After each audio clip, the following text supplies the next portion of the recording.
This is a photographic report to the South Africa Council for the Architectural Profession, SACAP. Owing to the COVID-19 crisis, it's very difficult to discuss these matters via email, and obviously, we can't meet. So this is made to help them understand the 5-metre road widening line and boundary wall fraud perpetrated by architect Steve Long with his client Stuart Bradbury. And this is the architect I've complained to SACAP about, Steve Long, and his client is Mr. Stuart Bradbury, owner of Earth 58, with his attorney Coral Hoffmeyer. And this is Tommy Brummer, who was Mr. Bradbury's town planner, who worked with his assistant Cor van der Meer very closely with architect Steve Long and his client Stuart Bradbury. Mr. Brummer is also an ex-city official, so he knows the internal wranglings of the city planning department very, very well, as he is one of the most used town planners in the city of Cape Town. And this is Chris Willemse of Kubra, who was the person who negotiated on our behalf the affected parties' property rights in brokering an agreement with Tommy Brummer for Tommy Brummer's client, Stuart Bradbury. The only dealings with the agreement between the affected parties and myself were through Chris Willemse, who informed us that he was also a qualified engineer. So the affected parties and myself totally relied upon Chris Willemse to explain the technicalities to us in terms of the architectural drawings and the engineering requirements to interpret those architectural drawings. And the City of Cape Town Building Inspector, Steve Wilkinson, and Head of Table Bay District Manager, Ozzy Gonzalez. Mr. Long's own testimony of his 3D experience states, "Our use of 3D software allows you to experience and visualize every aspect of the design solution with absolute clarity. You are assured a consistency in the delivery of information rarely found in the industry, as every deliverable provided from the initial concept to the final working drawings is derived from one entity, the 3D model. This ensures an unprecedented level of accuracy and understanding by not only you, the client, but also by the municipal council, engineers, quantity surveyor, contractors and subcontractors to make your dream a reality." On the 3rd of February 2009, Mr. Bradbury wrote to Mr. Retief's business address, "Dear Dr. Retief, proposed new residence at 12 Victoria Road, Backhaven. Referring to our recent telephone conversation, please find attached for your review plans for my new house at 12 Victoria Road, Backhaven. The plans have been approved by the Cape Town City Council and have no departures from building regulations. However, because Victoria Road is still classed as a scenic route, the council requested I obtain your and your two neighbours' approval for the double-storey dwelling. You will observe from the plans that, although the new house will be a double-storey, the new roof height will in fact be slightly lower than the roof height of the existing property. I would also like to point out that the new house is a single dwelling intended for my own occupation and not for rental. Also, I would inform you that both your neighbours and the Camps Bay Ratepayers Association have given their approval to the plans." Mr. Bradbury had lied to Dr. Retief. He was taking advantage of him. Mr. Bradbury had not had approval from the City of Cape Town or the Camps Bay Ratepayer Association. And the architect Steve Long enclosed a compliment slip with Mr. Bradbury's letter and some drawings. Steve Long writes, "Dear Dr. Retief, enclosed for your consideration, please find a set of architect's plans of the new home proposed for number 12 Victoria Drive. As professionals, we respect your concern regarding inconsiderate developments in your neighbourhood. The new home we have designed for Mr. Stuart Bradbury and his family will replace his existing residence, which over time has become run down and suffers from major structural and damp issues due to its poor construction. His new home will be an upgrade to the area and increase the value of the surrounding properties. Please contact me should you have any queries or if you would like me to run through a presentation of the proposal with you." Mr. Retief, myself and the opposite owner of 59 didn't understand technical drawings, so we requested some 3D perspectives as they were much easier for us to understand. Steve Long then emailed Tommy Brummer, Mr. Bradbury's town planner, copying in Mr. Bradbury. Dear Tommy, herewith perspective views of Mr. and Mrs. Bradbury's proposed new home as requested. 3 days later, on the 17th of April 2009, Stuart Bradbury wrote to Dr. Retief. Dear Dr. Retief, 12 Victoria Road, Development. I understand from Chris Willemser that at a meeting of neighbours it was proposed that a 3D drawing of my proposed new dwelling be prepared to assist people's understanding of the plans. I have therefore had the attached perspectives prepared which show the new house in 2 views from across Beta Road. As you can see, the house is less obtrusive than my existing house. It is in fact slightly lower, and I believe in no way will affect your existing view. In terms of the departure due to the scenic drive bylaw, I hope you will agree, therefore, that my development, if anything, enhances the view and is in no way detrimental. I hope to be back in Cape Town in the near future when we can perhaps meet and discuss any concerns you may have. Yours sincerely, Stuart Bradbury. And I've circled in red the existing garage on the 3D perspective and the as-built picture to the right. And this 1920s garage and the ground levels were going to remain. Mr. Bradbury wrote to me on the 17th of April 2009 prior to signing an agreement to October 2008 agreement drawings. Dear Chrissy, 12 Victoria Road Development. I understand from Chris Willemser that at a meeting of neighbours it was proposed that a 3D drawing of my proposed new dwelling be prepared to assist people's understanding of the plans. I have therefore had the attached perspectives prepared which show the house relative to yours. I would appreciate if you could review these and let me have your comments or queries. I hope to be back in Cape Town in the near future when I hope we can meet again to discuss them. Definition of perspective. The art of representing 3-dimensional objects on a 2-dimensional surface so as to give the right impression of their height, width, depth and position in relation to each other. Definition of relative. Considered in relation or in proportion to something else. I believed that the 3D images he was giving me were a true representation of what he was going to build. This is the 3D perspective given to me, looking up Beta Road towards Victoria Road. And Mr. Bradbury had told me that he'd taken the garage out of this drawing so I could have an idea of what was going on behind the garage that was going to remain on his property. I've now put the 3D perspective given to me to the left and the existing garage that was to remain to the right. The agreement had been drawn up, but Mr. Bradbury had said that at some point he would like to demolish and re-erect the boundary wall on our common lateral boundary.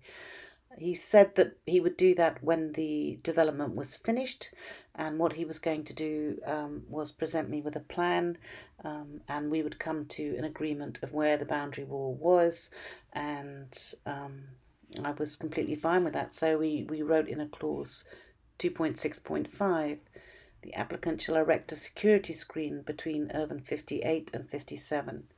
The demolition and re-erection of the wall on the common lateral boundary between the Irvine will be done by mutual consent and plan. And my property is to the right of that parked car, and the red line is the top of the garage going through my trees inside my property. And this is the view in my garden looking towards the garage, and those trees the red line was going through are to the left, and this vista and my privacy I was assured by Mr. Bradbury was going to remain. And then without warning, this massive roof went on, and the workers were continually watching my comings and goings. I couldn't use the outside of my property, and Mr. Bradbury and his architect were refusing to put a screen up. So After one massive chunk of iron flew into the garden, I then decided to erect my own screen. And I started doing this with a horticulturalist so that we could preserve the tree roots. And then as I started erecting a screen, Mr. Bradbury and his architect reported me for illegal building. I got served a ceased works notice on the 28th of October 2011 by Stephen Wilkinson, who arrived within 2 hours of me erecting the screen. And it seems remarkable that he can come so quickly for me erecting something to protect my property when he did nothing with all the illegal works on the Earth 58 site. And then Jaco thereon put me through many, many hoops. It took me a long time to get approval for the screen. And to erect these screens cost over 60,000 rands. Plus, I had to get an engineer to certify their safety and submit the screen drawings via the engineer to the city of Cape Town. Despite the agreement, the architect and Mr. Bradbury just couldn't care less. And when I took the screen down after the judgment in October 2016, I was in complete shock. Mr. Bradbury also cut the grasses right down on the upper level and removed other screening that was there purely for the court site inspection. None of this has got planning approval. And that orange hat, sort of mid-picture, is on a gentleman's head, and he is standing on the ground level. And on the top of his hat is the new ground level that Mr. Bradbury has raised on his side. And Mr. Bradbury has built a retaining wall on the other side of that gentleman, and that is what killed all the trees. There was cement on the roots, and he'd excavated into my property and didn't provide a horticulturalist or give me any notice. So I put the gas storage area 3D model that Mr. Long submitted in September 2013. And you can see that in the picture to the right, Steve Long to the left in the blue shirt and Jeremy Beresford to the right in the grey shirt next to the wall they're building, which is the abutting wall to my property where the trees are behind that. And you can see it's a retaining wall and it's about 2/3 built. It's got much higher to go yet. And if you look at that left approval 3D drawing, you'll see that that boundary wall is already drawn on that drawing. Now, to this day, it still doesn't have an approved drawing. So Long was aware that he was building illegally here, as was Jeremy Beresford. And look how high that garage is. That garage is poured as one unit. That garage is not built in the basement. It's ground level. And it is built unlawfully into the building line setback. So let's go on the other side to where they're standing, and that's the picture to the right hand side. And you can see, looking from my property over the Vibercrete fence, that garage and planter has been poured as one unit, and there's a steel structure with fake hedging inside the planter. And look to the left, which is the 2012 approval. Now there should be a gap between where that red brick wall is at the top and that Vibercrete fence of 500 millimeters, half a meter. But there isn't. Let's see what's going on underneath that garage wall and underneath my property. He's built a retaining wall. So that retaining wall is built into the void. It's built underneath my Vibercrete wall. And he's now putting in the reinforcing bars to lay the garage wall. I sent these photographs to the building inspector because I had no idea what he was doing. And Steve Wilkinson did nothing. So that wall stands illegally. And the dates of Theo Cotzi's drawings are to the left. And now you can see the intent because the 2012 drawings were approved on the 12th of July 2012. And he's already changed the drawings on the 30th of July and again on the 22nd of August. So I put a red arrow from the ground to the top of that garage, which is actually a planter, but it's poured as one unit. And that whole unit and the garage wall that's abutting right up to my property is well over 3 meters. I served the application to set the 2012 plans aside on the 20th of September 2013. And that's the day Mr. Bradbury and the city received my application. And he just continued to build illegally. This photograph was taken on the 5th of December 2013, and Mr. Bradbury had started to put planters, the grey boxes, on top of the swimming pool ground level. And this was supposed to be a non-trafficable and maintenance-free area. And as these planters are continually serviced by gardeners who are walking on that unlawful raised ground level, it makes the whole planning approval nonsensical. And this is how it looked 15 months after I'd launched my application to set the 2012 plans aside. Those planters on the right hand side were removed because they were unlawful and needed to maintenance and irrigation, and the traffic roof is supposed to be non-trafficable. That gentleman, the pool cleaner, standing on an extended deck built into a 4.5 metre setback building line. That's not on an approved drawing, and you can see how high the ground levels are. And then 2 years after the application was served to set the 2012 plans aside, Mr. Bradbury then put a steel wall structure and covered it in fake hedging on top of the swimming pool overhang, and also placed them in to the garage planters on top of the garage roof. Okay, so let's go back outside Beta Road and let's have a look at the 58 property from Beta Road. And the red line marks how high the ground levels have been raised. And you can see these gentlemen standing on the new ground level. I mean, it's way higher than my boundary wall and both the Beta Road and Victoria Road walkways. So I've put Steve Long and his builder to the right picture, and you can see the garage and one unit planter towers above them. And then look to the left as built picture, you'll see that the pillar is 2112 meters high and the gate is 2227 high. That is non-compliant. And you can see again how high the ground levels are. And I'm just going to show you a gentleman standing inside the Earth 58 on the raised ground level, which is clearly much higher than that of Victoria Road. I've put the 2012 approved architectural drawings to the left. To the right, I've put the as-built, which is difficult to get the same perspective as the way the architect's done his drawings. But it's good enough to see that the gate in the architectural drawing measures at 1800. There's some strange slope at the bottom of that gate. I don't know what that is. And then to the right of the gate in the architectural drawing, there's nothing. But in actual fact, he's built a substantial pillar of some 2112 meters. Part of this is actually built onto council property.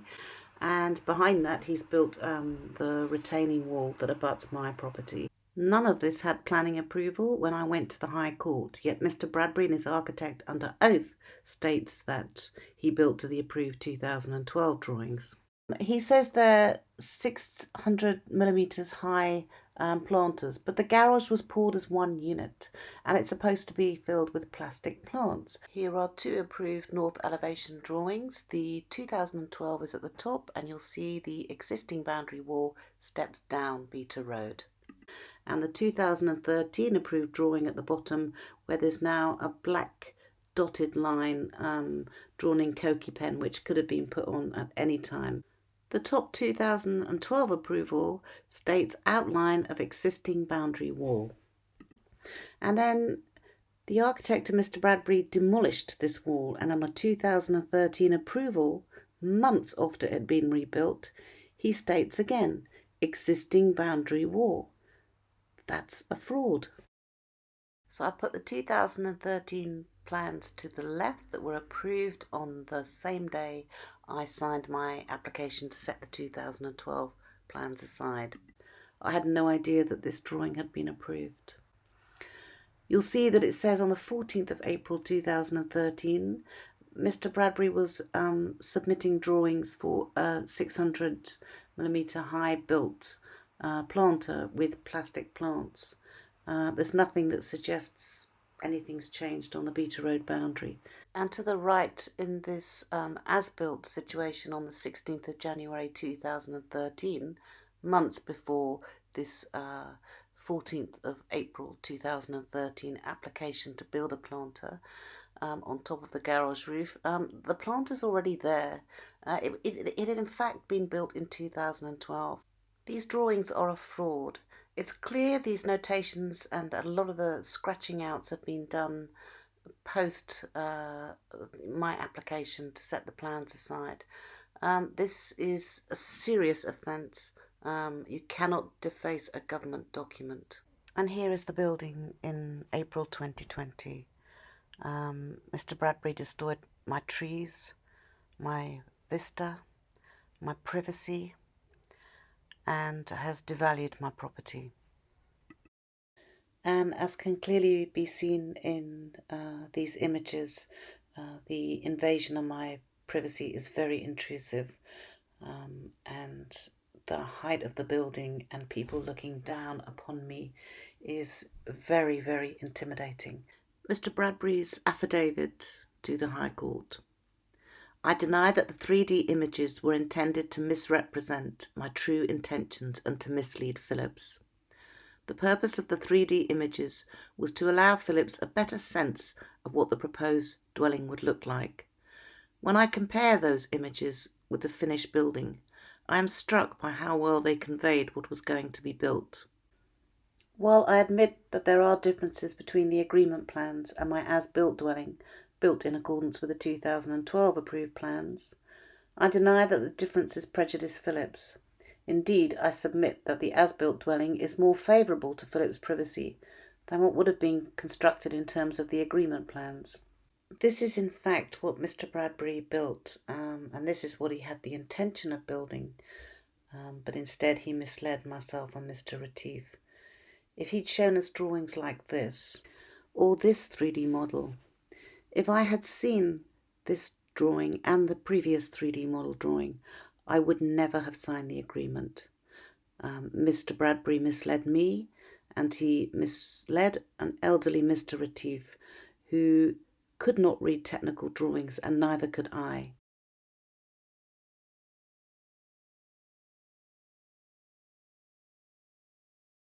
And to remind you, this is the 3D perspective Mr. Bradbury gave to the affected parties on signing the agreement, in good faith registered as a notarial deed at the deeds office.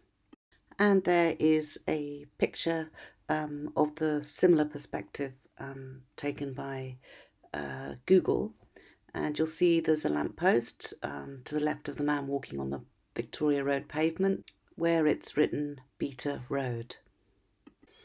And I've circled in red the garage which was going to remain. And again, this picture is from Google, and it's the north elevation side looking at the garage from Beta Road. This was never put onto an elevation drawing by the architect Steve Long, because it was an engineering impossibility to retain this garage in the way he'd drawn it on both the agreement plans and the approved November 2009 drawings, as can be seen in the picture of the original garage to the left and the north elevation agreement drawing to the right. And to the right, it's also missing from the north elevation of the approved 2009 drawings.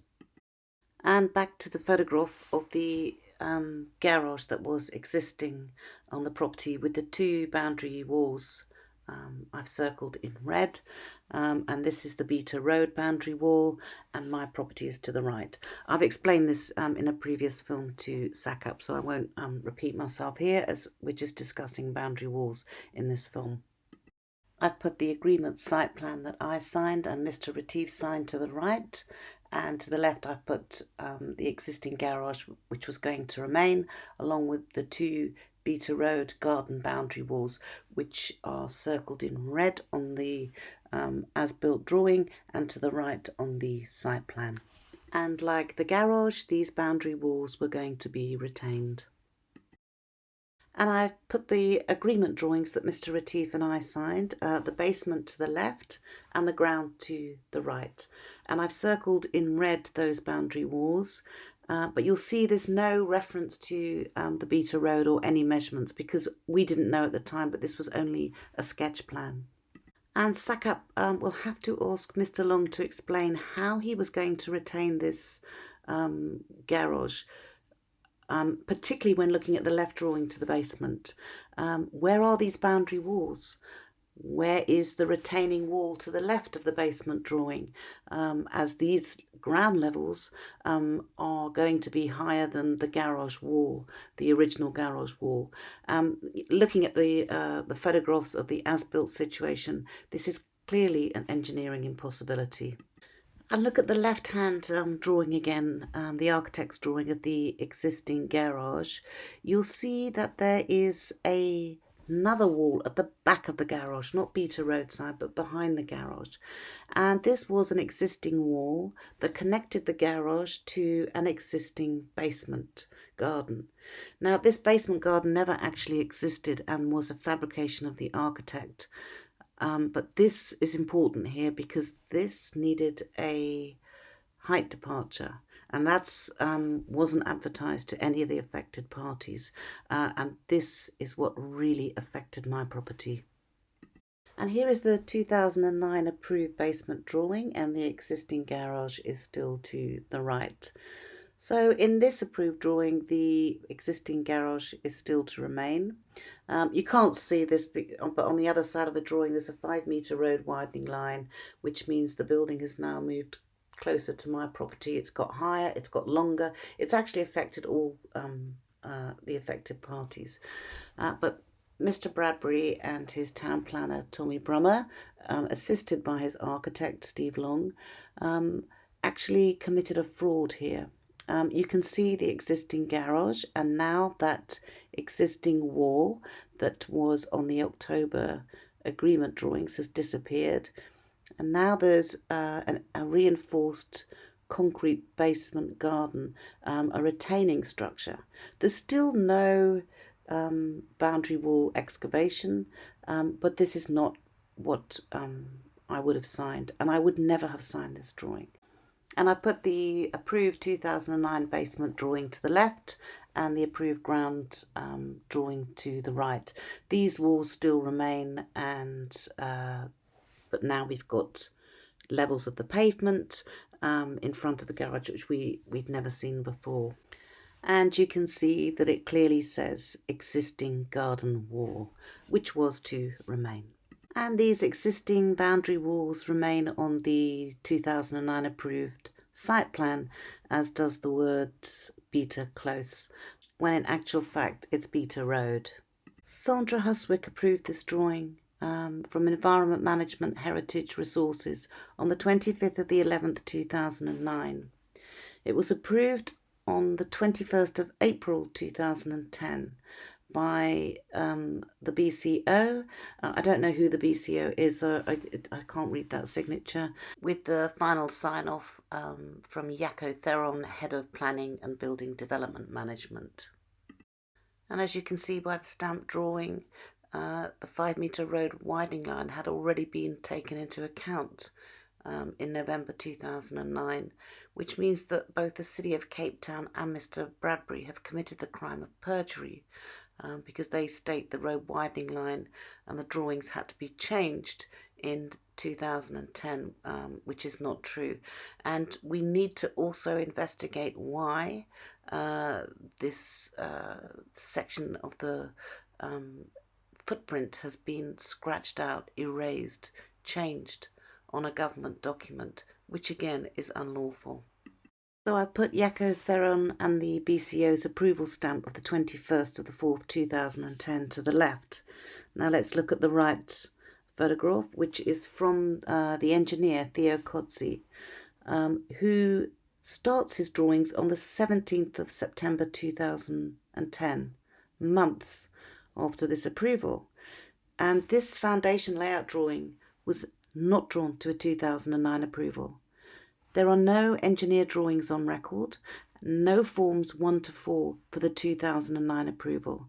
Jaakko Theron has ignored every piece of correspondence I've written to him asking for this, and through every PIA application I've not been able to find an engineer drawing that's been drawn to the 2009 approved plan retaining the garage, and I intend to find out why.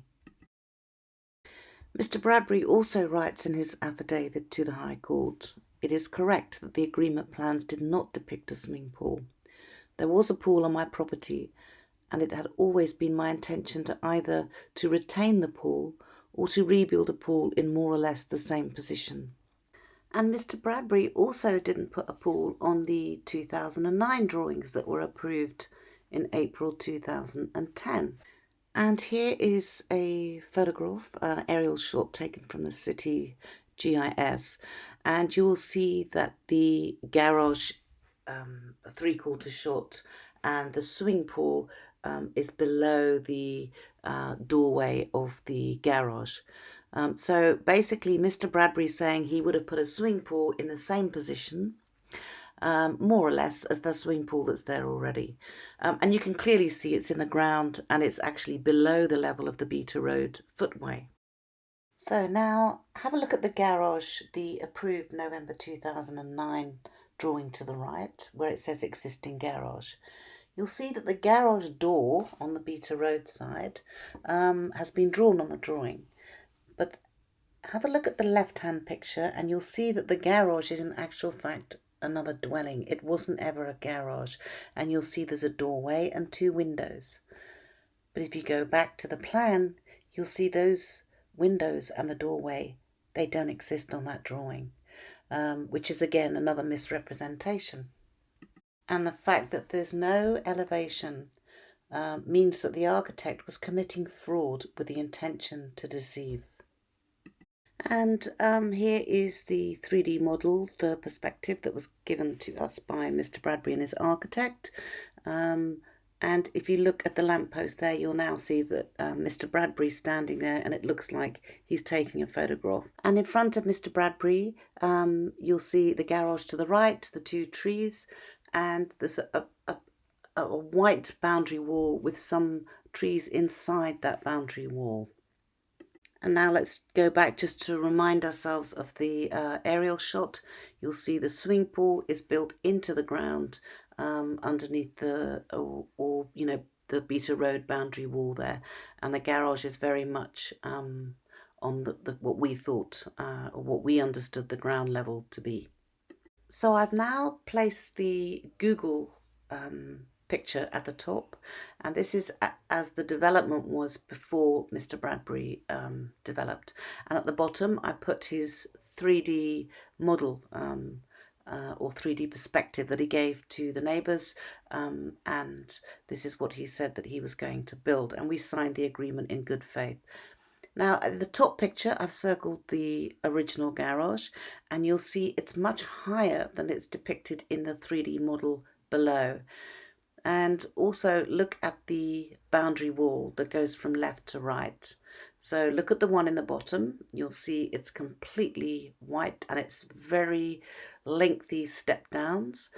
And then you go to the top and you'll see that the boundary wall at the top steps down and it's got a blue top to the white wall.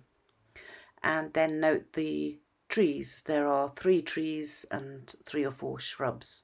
And it's interesting, it's not until you put these sort of films together, because, when I looked at these 3D drawings, and I'm sure Mr. Retief too, we just looked at those tall trees there, and we looked at the garage, and I hadn't even noticed that the garage was lower. But, all we saw was that the trees were in the ground, I suppose. And, we just felt that this would be reflected, and these would be the ground levels. And let's have a look at the 3D model of the rider plans Mr. Bradbury was actually building to, and which Theo Cozzi's engineer foundation layouts were drawn to, dated September 2010. So I put the 3D perspective at the top of picture that was given to the affected parties, and the November 2009 rider plan that Mr. Bradbury was building to. There are no engineer drawings to the 2009 approval, and the November 2009 rider plan are the drawings that Theo Cozzi, engineer, and architect Steve Long were building without any city approvals. So this is how the development was left the first week of September in 2010, and that's the west boundary wall, and we're looking towards my property from the Earth 58 empty site. And if you look at the natural ground level, you'll see it slopes down, down, down towards Beta Road. And if you look behind the Vibacrete fence there, you'll see my trees. And I've put the trees to the left looking from the Earth 58 property, and to the right looking from my property onto Earth 58. And the old existing garage that was to remain was behind those trees. Now to the right I've put the garage as seen from the Earth 58 garden prior to Mr. Bradbury owning the property, and now Mr. Bradbury has raised the ground levels to the top of that garage roof. During my investigations, I'd been forwarded a letter dated the 3rd of June 2010, unfortunately too late for my court matter, but it basically is from Greg September, stating how the height departure should be calculated in terms of raising the ground levels. Greg September states, "George, good day. This matter was discussed in detail Monday the 31st of May 2010. I must mention this issue has been contentious for some time and has been the subject of numerous internal discussions in order to reach some kind of consensus. Notwithstanding the legal opinions you have provided, the consensus was that we cannot support the opinions contained therein. Quite simply, we cannot support a situation where the ground around a building is being raised in order to overcome the requirements of the scheme requirements. In this instance, ensuring that the basement is wholly below the ground in order to overcome the setback and height provisions of the scheme regulations. The requirements of the scheme regulations must be satisfied using the existing ground levels only. Raising of the ground should be for aesthetic purposes only. Consequently, and in terms of the way forward, it appears that the building would need to be lowered if it is your intention to ensure that the basement is wholly below the existing ground level." So I put the approved November 2009 basement drawing to the left, where the existing garage was going to remain. And to the right, the photograph of the existing garage ground levels. And now Mr. Bradbury has stated under oath that the drawings said that the ground levels were at the height of that garage roof. Now, if you look at the approved architectural drawing to the left, you'll see there isn't a retaining wall. There isn't a retaining wall to the right, which is my common boundary. How is it possible that you could raise the ground levels higher than that garage roof without any retaining wall on either side of the property, on the common boundary or towards the dwelling as it's drawn on the architect's drawing? It's an engineering impossibility. This drawing is a fraud. And to the right are Theo Cozzi's engineering drawing dates that start at 17th of September 2010, months after the 2009 approval. There are no engineer drawings on record for the 2009 approved drawings. So you'll see the site is completely empty, with the garage that was supposed to remain also had been demolished. And it's worth noting here, as it's a very important note, is that this dwelling, the outbuilding and the garage were full of asbestos. There wasn't an AIA inspection and there are no demolition permits. There was no intention to demolish, nothing, and we have affidavits confirming this that I've already sent to SACAP. And now we come to the Theo Kotze's excavation construction method statement, and this was dated the 7th of October 2010, and this has been designed to the November 2009 rider plan, which this 3D model perspective represents. So it says the method statement wall 1, south neighbour, which is the neighbour to the left of that photograph of 54. It states 1 bulk excavation to 1 metre from foundation, cut at 45 degrees to lower level. 2. Existing wall on boundary plot to be demolished. 3. Excavation to be done to earth boundary. 4. Retaining wall to be constructed. 5. Wall on neighbouring plot to be reinstated. This was done without any planning approval, without any notification to the Earth 54 neighbour, and he had no idea it had happened until he saw the photographs that I sent him in 2016. Okay, so now let's move down to method statement wall 2, west neighbour, which is me, and the wall you can see the microcrete white wall and where the outbuilding has disappeared from the left. It says 1. Bulk excavation to 1 metre from foundation, cut at 45 degrees to lower level. 2. Hand excavation in sections no more than 1.5 metres to side of foundation. 3. Permanent shoring to be installed. 4. Retaining wall panel to be cast into position before next section is excavated. And the method statement wall 3, it just says a normal retaining wall, and that is for the facade of the building, and that facade was not built to the 2009 approved plan, the 2012 approved plan, or the 2013 approved plans, and neither has any of this excavation or boundary walls, and quite how the engineer thought you could excavate 5 metres under 2 properties, and particularly under a microcrete wall with a fierce aquifer running underneath these properties is absolutely beyond me. This is truly criminal. And now to the right, I've put the 3D model that Steve Long was presenting in 2013 for his gas storage area proposal, which was in fact the as-built property, and I'll just let these pictures speak for themselves. And a reminder of the swimming pool as it was to the left prior to development, and as it is to the right post-development. And if I had known those ground levels were going to be raised to the top of that Beta Road boundary wall, I would never have entered a negotiation process, and I would never have signed the agreement drawings. Mr. Bradbury had agreed to meet with conveyancer Penny Plowman, who was registering the notarial deed with the agreement and the agreement drawings.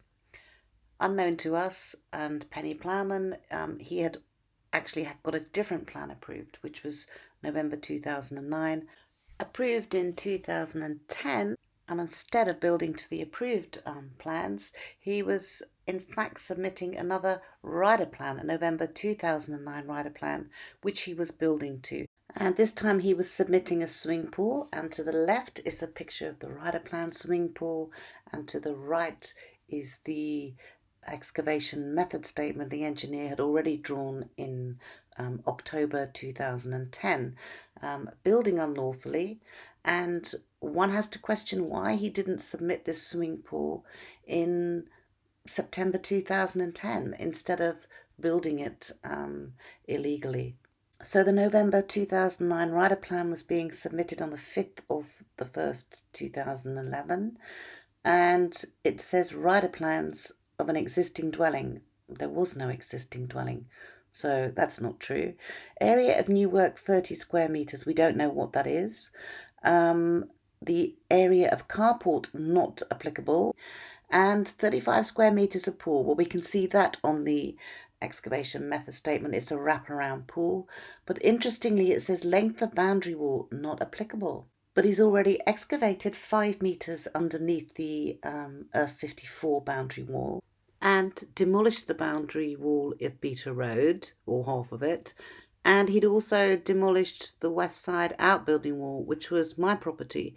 So why has he not submitted these drawings? Both Mr. Bradbury and his architect Steve Long signed this submission, this application form. Both were knowingly committing a fraud. And this application was received at PBDM on the 10th of January 2011. Some very serious questions need to be asked of the building inspector.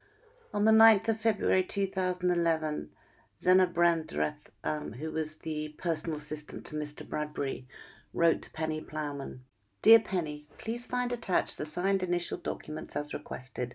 Stuart apparently forgot to do anything about these when he was in Cape Town over the holiday period.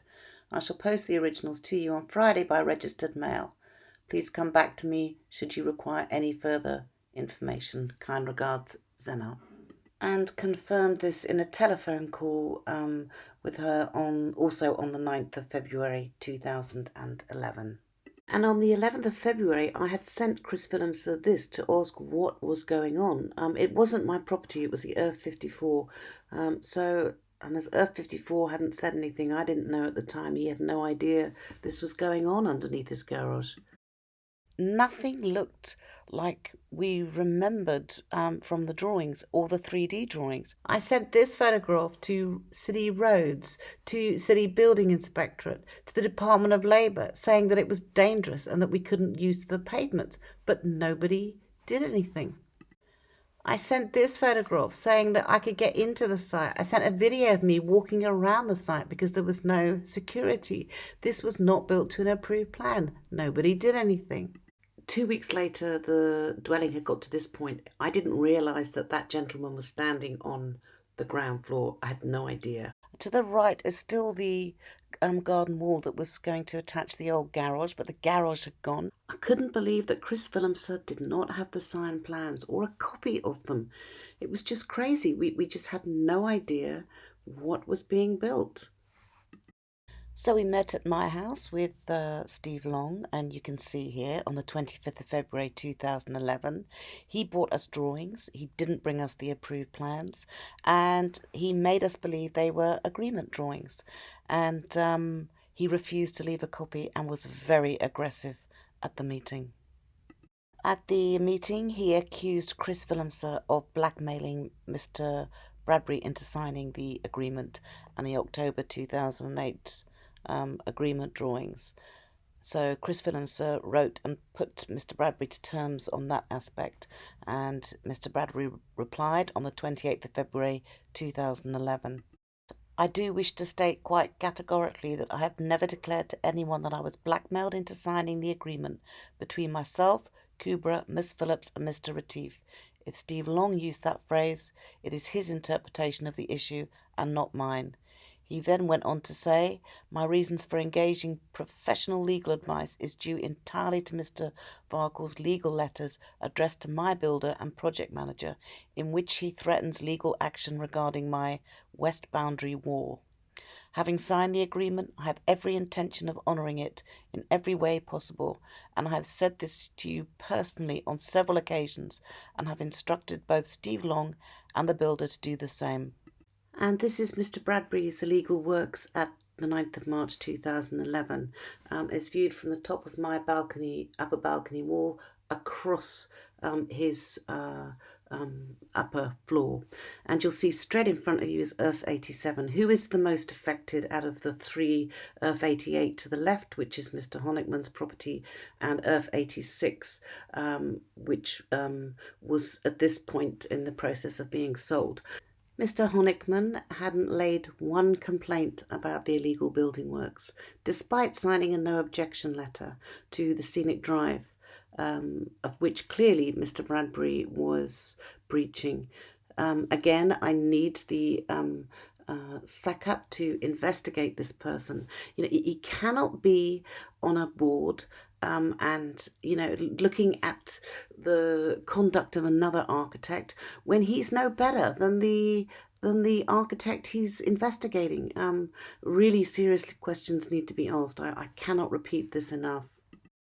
And here are many illegal works that were being built. I kept alerting the inspectorate, Chris Willemser, Mr. Bradbury, and this man, Kamali Isaacs, who on occasion was being sent to me, allegedly trying to help me with my problems.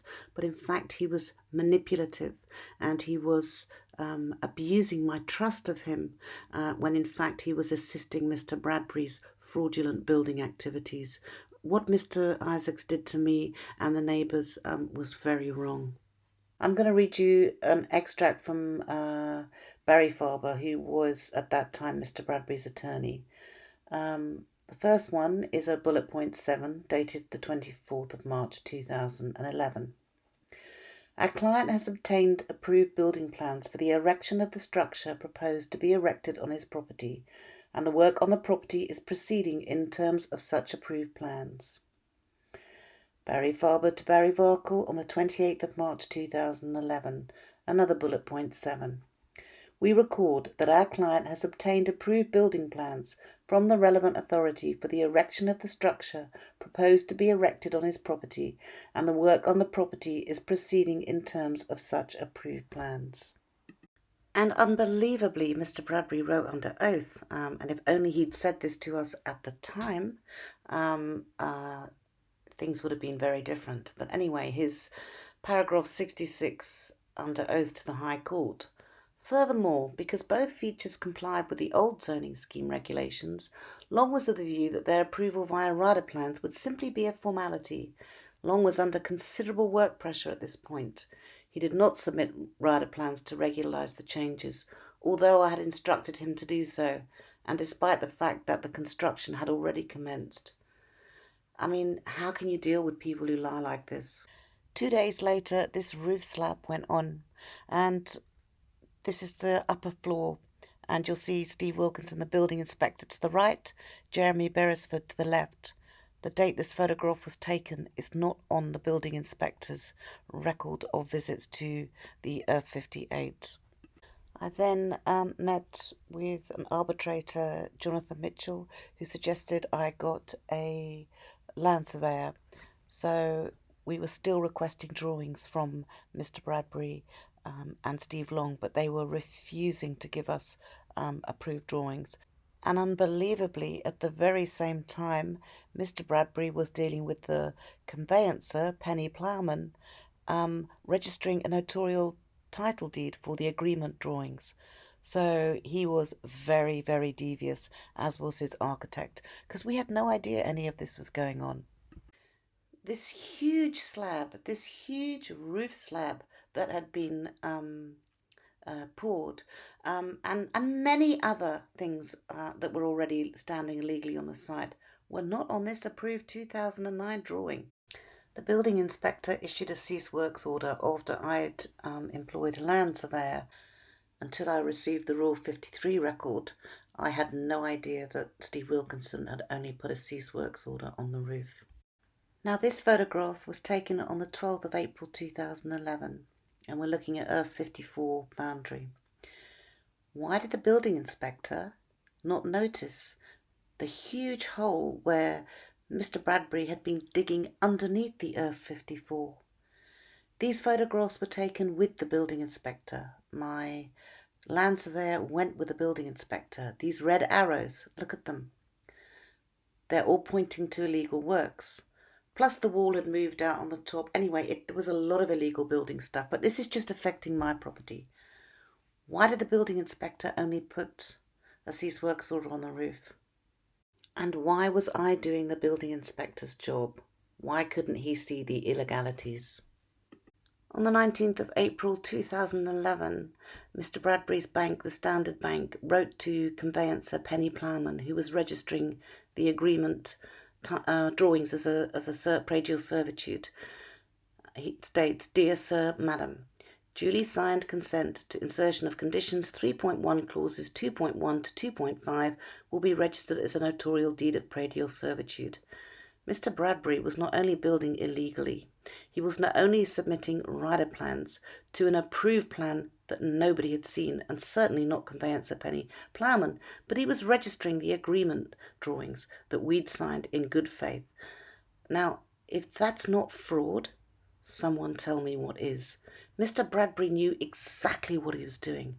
He knew he was building illegally, and he knew he was registering a predial servitude illegally, because he had the only signed drawing, the only October 2008 signed drawing.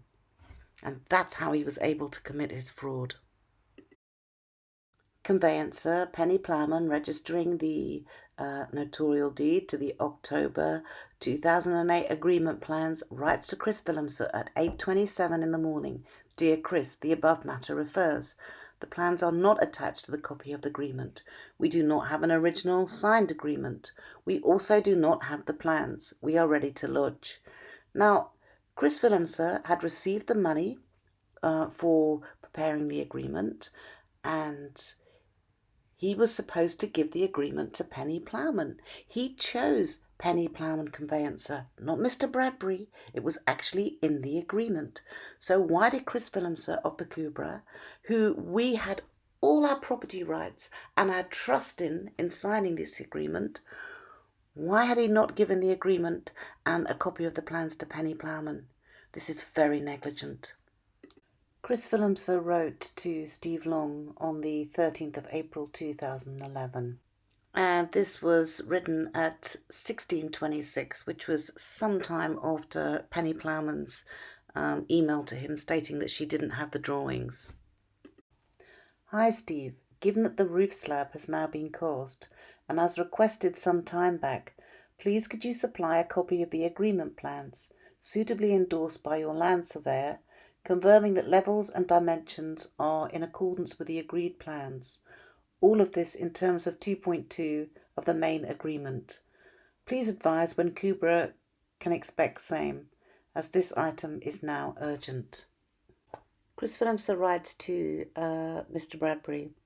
Kubra has requested Long for copies of the discussion plans and has, to date, received no reply. This is clearly suspicious. The signed plans attached to the agreement are, unfortunately, still tied up in the deeds office. In the interim, the copies of the perspectives will suffice as the agreement plans, correctly numbered et al. In other words, it appears as if the city-approved plans do not comply with the agreement. Chris Willemser was misleading me and the affected parties. The agreement plans, as he was clearly aware, were not tied up in the deeds office. Penny Plowman was asking him for them. He didn't have a date of the agreement plans. He was calling them discussion plans.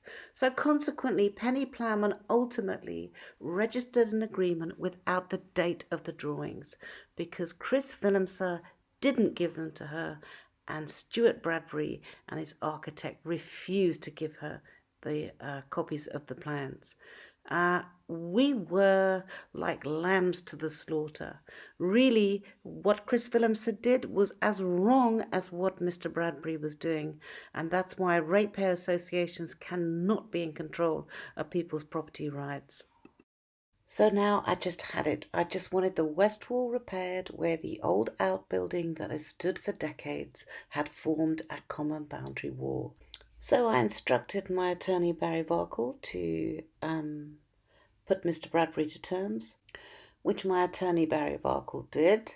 And then we got a reply from Stuart Bradbury's attorney saying, don't ever contact us again. And then suddenly, out of the blue, we then get a call at 10:10 in the evening, and this is the voicemail left on my attorney Barry Varkle's cell phone. Barry, it's 10 o'clock, 10 after 10. I apologize for phoning so early. Please, would you get back to me in the morning and please God you have a good night's sleep and if you okay, I'm calling from 7:30. I want to wait for your call. I may have to come back to Cape Town on another issue.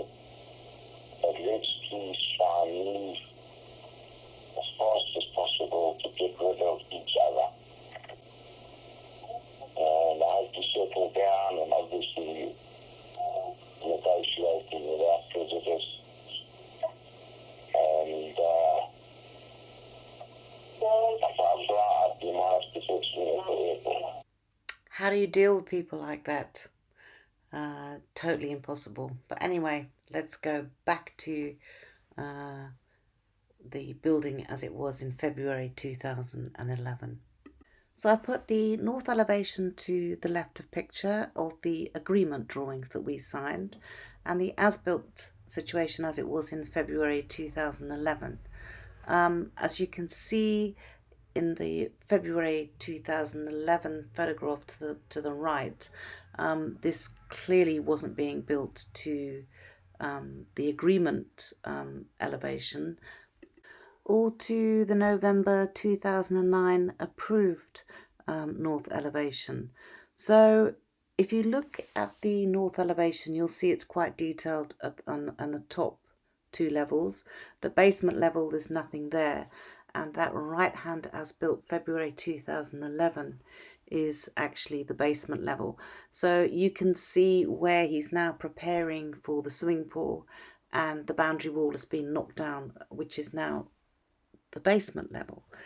And the scaffolding above rests on the new ground level, and you can see how much higher it is than the Beta Road walkway in front of it and the Beta Road itself. And the drawn elevation, the north elevation here, is very misleading. The old dwelling is still drawn on this drawing when it was going to be demolished. I don't understand why, because this is misleading. The Once you demolish a building, you lose all your existing property rights, so it's not relevant. And they haven't drawn the garage, so I really don't understand why that old dwelling is still drawn onto the north elevation. It just doesn't make sense. So now let's go inside the Beta Road boundary, and to the right you'll see the demolished Beta Road boundary walls now being replaced by green screening, and you can see the excavation to the right of that gentleman. None of this had planning approval, and none of the retaining excavations were shored to make the Beta Road walkway safe. I was under the impression from the building inspector and Ozzy Gonzalez that there was a cease works order on the whole property. Clearly, they just kept carry on working, and then I saw a concrete pour into the front of the building. So I called the Department of Labour, and an Inspector ZB came to the site. And he telephoned me after he'd been to the site, and he said that he couldn't stop the concrete pour because it was for the ground floor, which is an expensive process to stop, and for works that have council approval. That is what Steve Long told the Department of Labour. So Inspector Zeeby allowed him to finish the concrete pour, and then he closed the whole site down because he said it was unlawful in terms of the Occupational Health and Safety Act on every level. Steve Long had lied to Inspector Zeeby. He wasn't pouring concrete for a ground floor. It was a basement. He was laying the foundation for the swimming pool. So not only was Steve Long breaching the agreement, but he was also lying to an inspector of the Department of Labour. How can you deal with these people? It's just absolutely impossible. They don't care. They can lie in court. They can lie to officials. It just seems that they can act like this with impunity, which is very wrong. In fact, where that gentleman is walking towards those reinforcing bars, they are for an east-facing retaining wall for the swimming pool. And to this day, they have no planning approval. And that retaining wall joining Beta Road is built into the building line. It's illegal, as is the swimming pool. And it's not only breaching the township title deed, but also breaching the agreement title deed. And it extends the envelope of the building.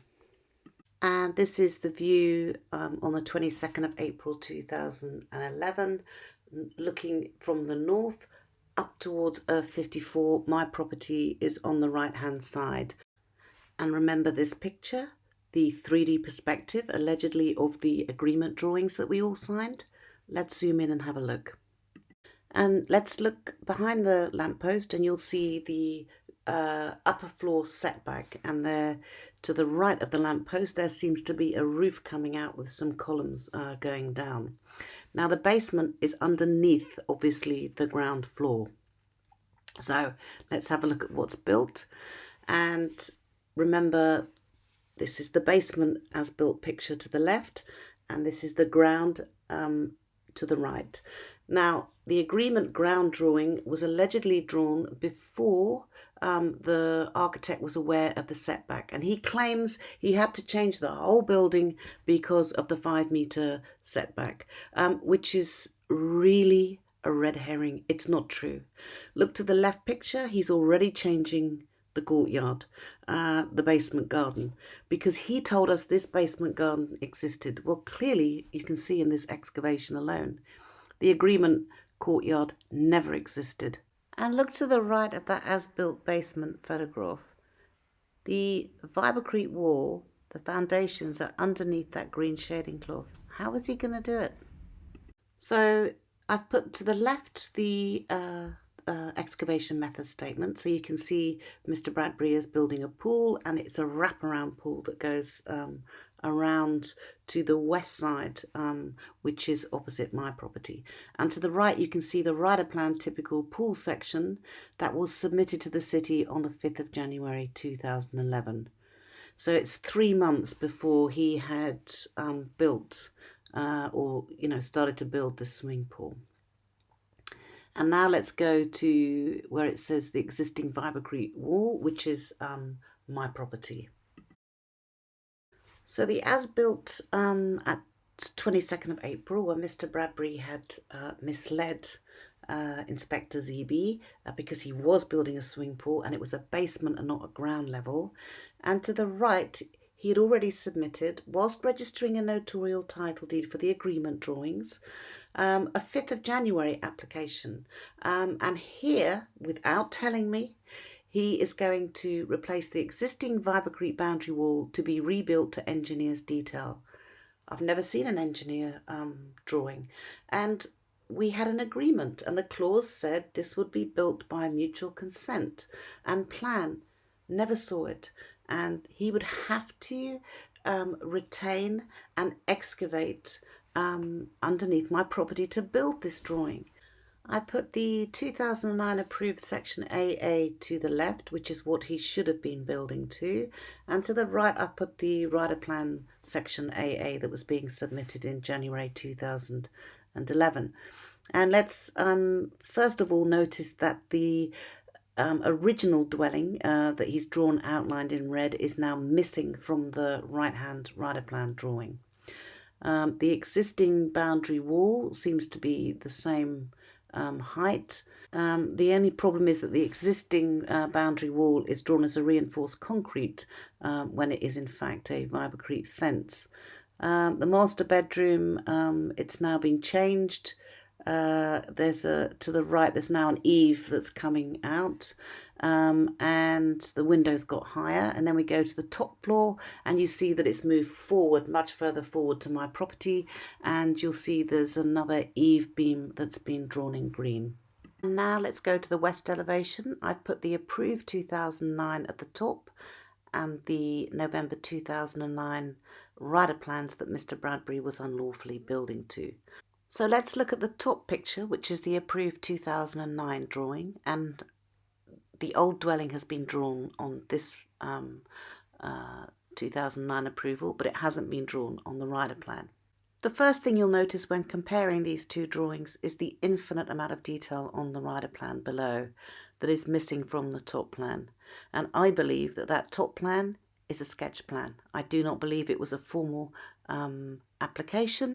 And there is no formal application form for the 01809 2009 approval on record. Now the architect's done his usual trick here. He's drawn reinforced concrete retaining walls that are non-coloured. There are no engineer drawings for them. I've circled the Beta Road and the vibrecrete wall boundary to the left in blue, which also includes the gate. And the architect states on his notation, existing vibrecrete boundary wall to be rebuilt to engineer's detail, and the existing boundary wall to be extended with garden gate. And then let's go along the basement of the rider plan, and the swimming pool is drawn, but if you go to the top approved drawing, the November 2009, there's no garage there. The existing garage was not drawn, that was to remain. So why is he not drawing the garage, but he's drawing a swimming pool on the west elevation? This is misleading. And then carry on and you'll see there's a blue arrow which points to a retaining wall. And the architect's notation I've circled in red, and it states new retaining wall to engineer's detail, plaster and paint finish. And then to the right of the circle there's another retaining wall which I've put a red arrow, and another retaining wall to the right of that. I've drawn another red arrow. And look at the top drawing, there are no reinforced concrete walls. And to the right of that is another reinforced concrete retaining wall, but there's no engineered notation to suggest that it is going to be a concrete retaining wall. There's no colour which suggests it's already been approved, and that is abutting the ERF 54. And just look at the size of that retaining wall. Very substantial, major building works which needed to be approved by not only the ERF 54 but also myself, so that we could protect our property rights, as this wall was being built into the ERF 54 property and my abutting ERF 57. And just to remind you, the agreement drawing I signed at the top and the approved drawings that were approved without any affected party seeing them at the bottom. And now we've done the basement, and we go to the ground and upper level of the agreement drawing at the top and the November 2009 approved drawing at the bottom. And I'm just going to look at a zoning issue here, which is the 1 metre high gloss balustrade. In the top drawing, it's on the agreement plan, and it's also on the November 2009 approved plan. This drawing, the 2009 drawing, should not have been approved. It wasn't zoning compliant. He was building a wraparound balcony. He was using the roof of the ground floor inside my building line setback. So this drawing was approved negligently. It should never have been approved. And now let's look at the November 2009 approval at the top and the November 2009 rider plan. Mr. Bradbury never built that ground floor roof slab as per the approved November 2009 drawing. He extended the slab considerably. He raised the slab, and he's still got a wraparound 1 metre high gloss balustrade on the edge of now what has become an eave beam, which again is also built into the building line. But again, the architect is misleading. He's misleading because he's put shutters, so he's hiding the actual building. We don't know what's behind those shutters, and he did this with intention to mislead. Now, this drawing was in actual fact rejected by the city because it wasn't zoning compliant, but Mr. Bradbury and his architect had built that slab. That slab needs to be re-advertised for a scenic drive departure. It needs to be re-advertised for a height departure and for building line departures, because it's been built into the building line that affects my property on the west side, and also the Beta Road, which affects the north side, which is the ERF 59 opposite, and the parties that were advertised to for the scenic drive departure. And I've put the 2012 drawings, the approved drawing at the bottom and the approved November 2009 drawing at the top. All of these structures are uncoloured. That ground floor roof that's now got a planter on it which devalues my property is non-compliant and has not been built to the approved drawing, and it has no approved drawings. So I put the non-compliant 2012 approved drawing at the top and the as-built structure that was built in February 2011 to drawings designed in September 2010 by the architect. Mr. Bradbury has unlawfully taken away my views, my privacy. He has devalued my property. This is non-compliant with Section 7 of the building regulations, and he has built into my property, damaging my property. Ozzy Gonzalez, on the 1st of June 2012, unilaterally approved the 2012 drawings as zoning compliant. And under Environment and Heritage, it states, as per discussion between District Manager and Section Head BDM, not required. District Manager is Ozzy Gonzalez and the Section Head is Jaco Theron. They unilaterally also signed for Environment and Heritage. This is unlawful.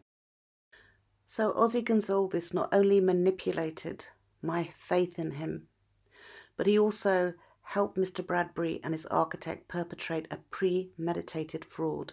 Ozzy Gonzalez had unilaterally approved 2 sets of non-compliant plans that didn't go through proper procedures, the 2009 approval and the 2012 approval. On the 12th of the 7th, 2012, Section Head BDM file note. This application was discussed at a meeting with Ozzy Gonzalez on the 11th of July 2012. Mr. Gonzalez attended numerous meetings, etc., with all parties concerned over a lengthy period of time and confirmed that this application enjoys the approval of all parties. I have studied the contents of the file, including the BCO's recommendation, and found all to be in order. Jaco Theron, dated the 12th of July 2012. And once more, both Ozzy Gonzalez and Jaco Theron knowingly misled a court of law, committing the very serious crime of perjury. Mr. Wilkinson is standing on the upper floor with the white hat, and the cease works order he put was only on that section of roof that Mr. Bradbury calls an awning, when in fact it's a huge concrete slab. And to the right is the west side of the building, and I've just taken you through the illegalities of that, the differences from the rider plan to the approved plan. I have to question again, why was the cease works order not put on the whole building? Everything is unlawful. It's built out of the building line setbacks. It's it's just incredible. Nothing is legal about this building.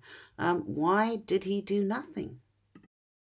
And as we're only dealing with the swimming pool and the west side of the property in this section of the film, I've drawn a red line down through the whole length of the building.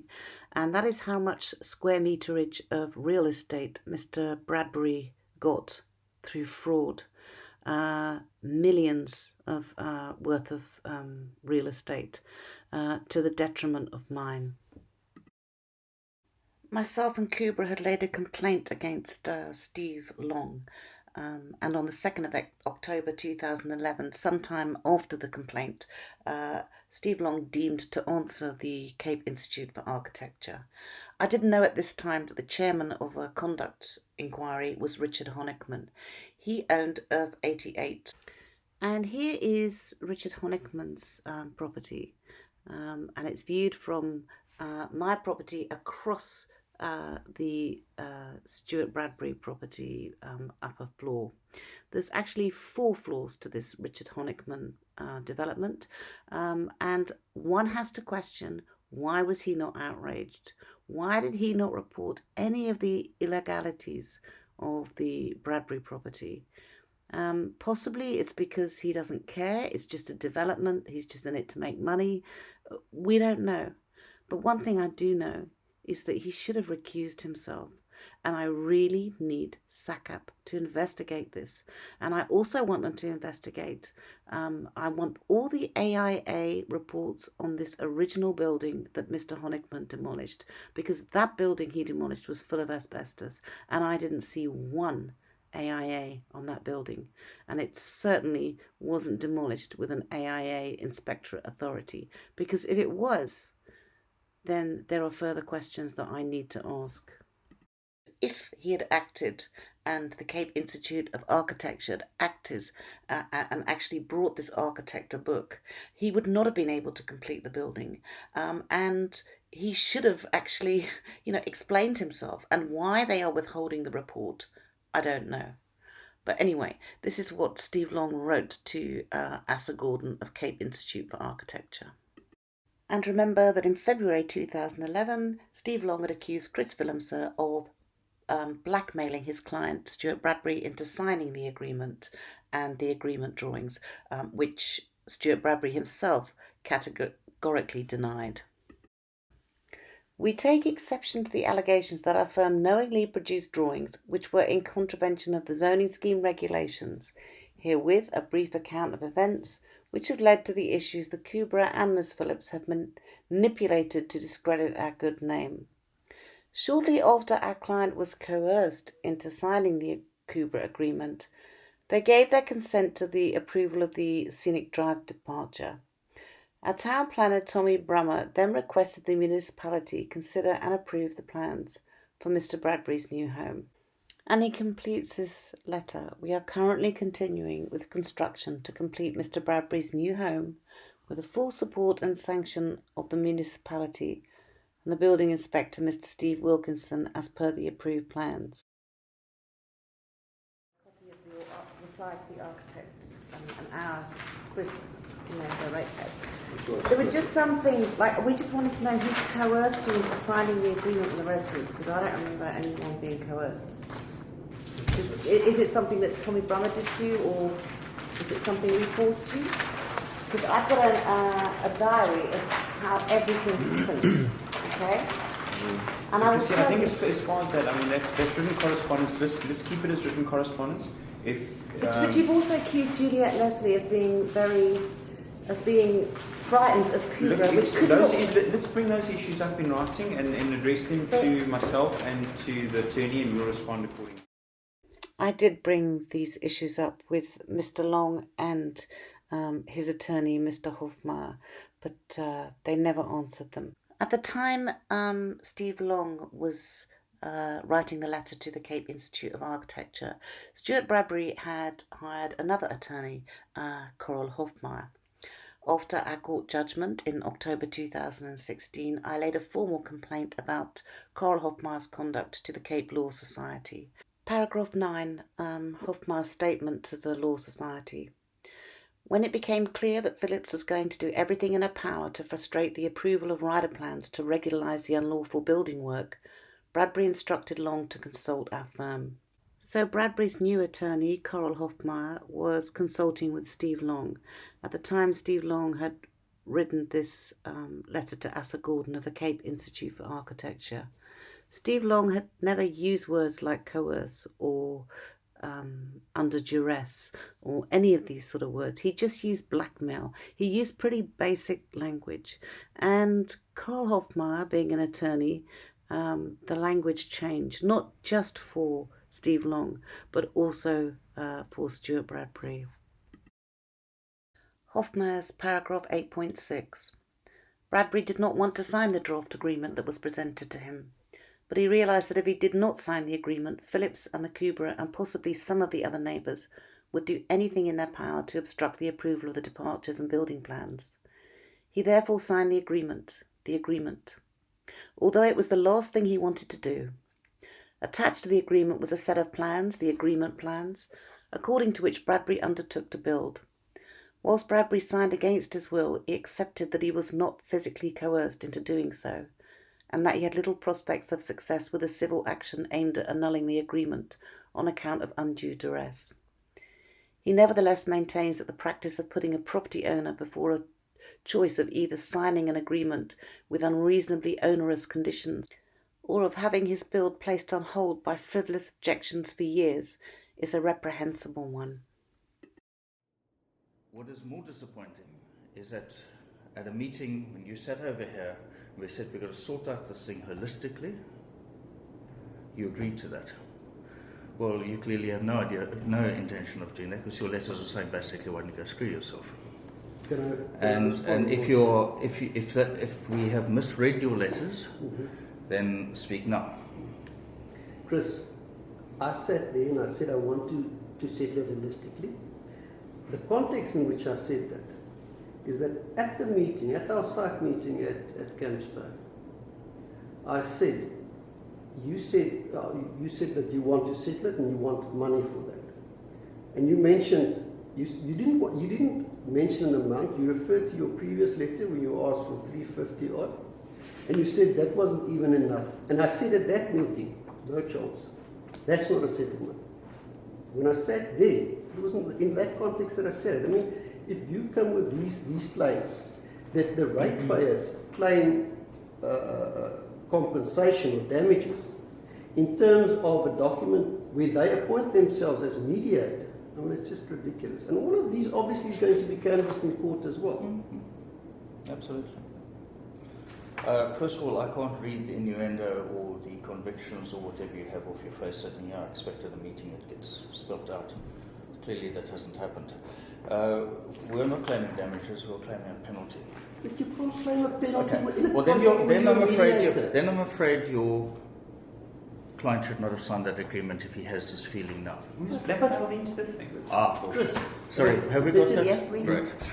Chris. Blackmail. No, I want to deal. No, sorry, we are going to stop that conversation. I want to pick up. This man has made a very serious accusation. Sorry, you're an officer of the court. He has accused me of blackmail. That is a criminal offence. Are you going to do anything about it? My opinion. No, it's not your opinion. You're making it. My opinion. This is a meeting. I'll take it back and I'm saying to you. Well, then take it back. Sorry, take it back. I'll take it back. Yeah. So you don't think it's blackmail? Chris, My opinion. Chris, can I respond to that? Whether or not... Sorry, you make an opinion about something.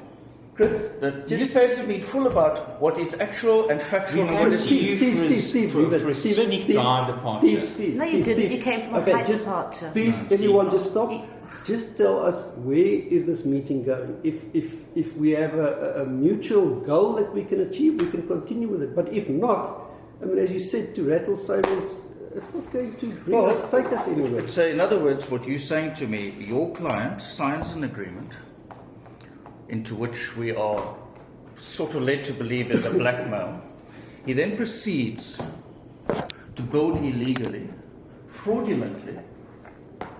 He and his architect, which is for another forum, then ignores every condition he agreed to when he's got the concessions that he sought, and there must be no sanction whatsoever. Chris? Or you will set the value of that sanction and you will try and nitpick that contract apart. We say that in relation to the first issue, this question of whether Mr. Bradbury was coerced or improperly induced into signing the agreement, quite frankly, that's never been an issue on the papers. It's never been the case of the first respondent as fairly or otherwise construed that a defence of duress or undue influence or any other related kind of defence in relation to the agreement was being put up. It seems now to have been abandoned and under the pretext that the first respondent has now made it clear that coercion and undue influence plays no part of its case. It never was. There was a letter written on behalf of your client where it said that circumstances under which he signed that agreement and the weight that would have to be left for the determination of the court and so on. Yes, but in the answering papers, under no construction of the case put up in the answering papers can it be contended that the first respondent seeks to be released from the obligations in terms of the agreement on the basis of duress or coercion or undue influence or any of those related defences. And now, for the first time, I've been accused of bribery on the 3rd of April 2020. I've written to Mr. Hofmeyr. I've just been informed by the SACAP that Mr. Bradbury has accused me of bribery. I have been instructed by SACAP that I must reply to this outrageous accusation. Mr. Bradbury states, according to SACAP, that several changes were made during construction, which is pretty normal. We had at least 5 meetings with Phillips and Camps Bay Ratepayers Chairman to discuss and agree. Sadly, as I didn't pay them the bribe they were soliciting, They renegade on their agreement. I think he meant reneged. No, I've got no, my roots are downward, actually, Ozzy. My roots are all on my side.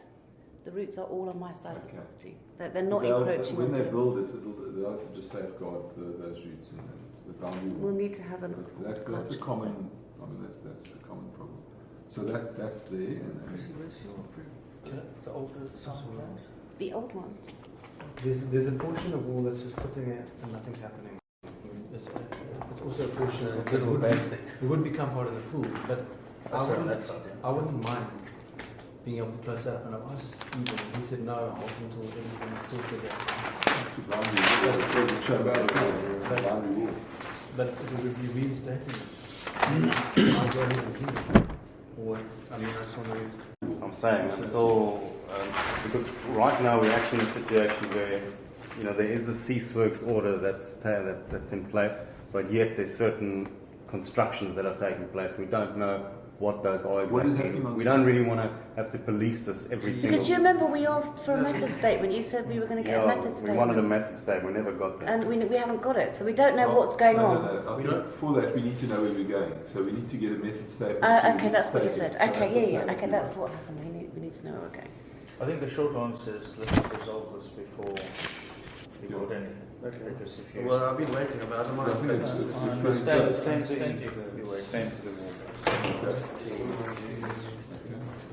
with the pool. Okay, I think we need to just look at the pool, obviously, and we'll look at the title deed and the circulating, but also, okay, and the boundary wall.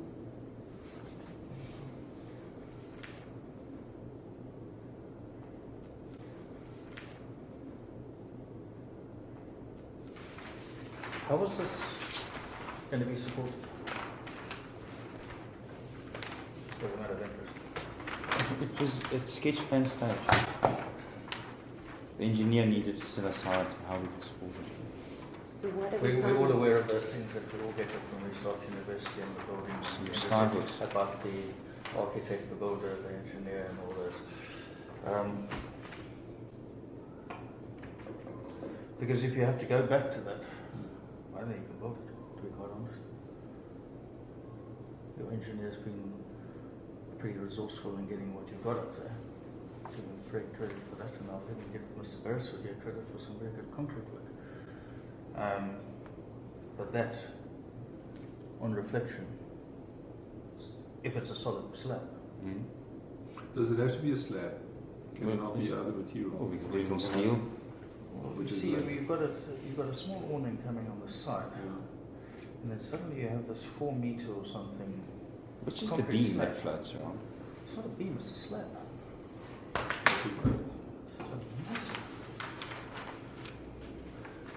I'm asking the question simply because I've got to go back to Des Retief and say they want to go back to this and not to their approved plans, and they will lower it if they have to. And you've got a pillar sitting over there. Yeah, the pillar is the only thing that's holding this thing. It's a column. There's a little steel column there. Yeah. This thing, without going into the design of it, obviously introduces a resistance to sagging moment, which then this runs off using the pillar as a base. But as we have it here, and if you go back to this, I just think the simplest way forward would be to issue that. Is to remove it, and if you're going to have a pool there, is what Chris was saying about considering the 6 meters. And now let's go back to his affidavit. Phillips describes the pool as being constructed as an above-the-ground structure. The construction activities did take place above the ground because the entire area had been excavated so that the ground level during construction was very low. The pool deck is now at ground level and at the same level as a grass lawn would have been had a pool not been installed, and the water level of the pool a few centimetres lower than ground level. The pool is not a raised structure. The pool is not in breach of the original title deed conditions because it is not a building or a dwelling house or an adjunct or necessary outbuilding of a dwelling house, and is therefore not in breach of the condition in paragraph B5 of the title deed. So here is the 1 metre gap that Mr. Bradbury refers to. And to the left is the retaining wall, the basement retaining wall and of the Beta Road boundary. To the right of that, you'll see there's a brick structure which is backfilled with sand, and that is what the swimming pool is going to be sitting on. And this is in the basement area.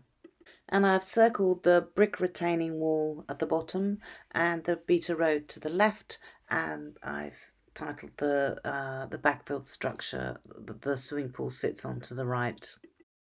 And this is what the gentleman is standing on. Now there's a window in the main dwelling, and behind that gentleman there's an east-facing retaining wall.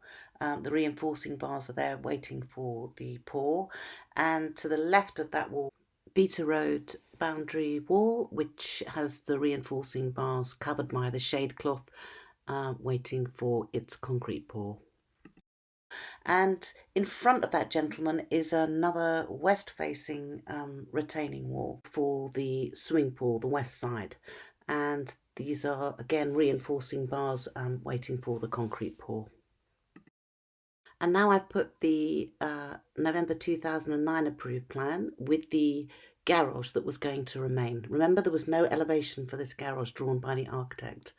And to the left, where I've written window, I've written that over the reinforcing bars of the west-facing boundary wall. Now, you tell me how the architect and the engineer were going to retain that garage without a west-facing boundary wall. This drawing is a fraud, and Mr. Bradbury and his architect misled the court. They lied under oath. This garage could never have been retained, and the ground levels at the top of the swimming pool would never have been a grass lawn. Never. It was impossible. And why did the city accept this November 2009 drawing without engineer drawings? And how did they approve this without any elevations of the garage? This is very negligent of the city planners and the city engineers. And Chris Willemser is a qualified civil engineer.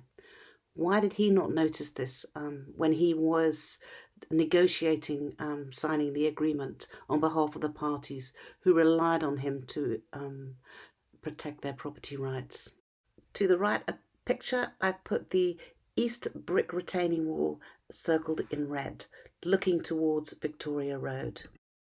And in the left picture, the gentlemen are standing on top of that brick wall, but they're looking down Beta Road. So this is now looking at the east side. And you'll see these guys are now preparing for a ground retaining wall, which is on top of that basement retaining brick wall to the right.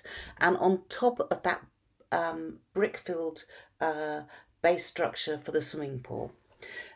This wall, both these walls in the basement and the ground, are not on any approved drawing.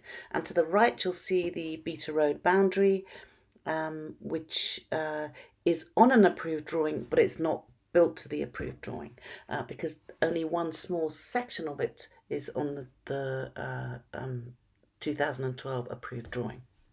And I've circled in red that east retaining wall that you can see it hasn't been built to the engineer drawing. And this east retaining wall, in any event for the swimming pool, is not on any approved drawings. Neither are the columns above that red circle to the right, C11, C12 and C13. And I put the engineer drawing to the left, and to the right the as-built situation. In the as-built situation you can see those three columns. There's the brick basement retaining wall in the background, and the foreground is the brick retaining wall, and you can see the backfilled structure that the swimming pool will sit on, and foreground is the reinforcing bar for the retaining wall, the west retaining wall of the swimming pool. And clearly this as-built situation hasn't even been built to the engineer drawing. And the engineering drawing hasn't been built to the 2012 approved drawing, which was approved on the 12th of July. Now let's go to the dates of the engineer foundation layout, and to the top, revisions 4 and 5. Revision 5 was drawn on the 22nd of August 2012. After the 12th of July 2012, east elevation drawing was approved. And here is the approved east elevation drawing, where you can see the retaining wall is not on the drawing, the pool is not being built to this approved drawing, no basement level brick backfilled structure or that other retaining wall at the bottom, which should be near that existing boundary wall. And Ozzy Gonzalez was the only city official to sign this drawing. And city officials do not have the delegated powers to sign off a drawing needing departures unilaterally. It needed to go at that time to sub-council.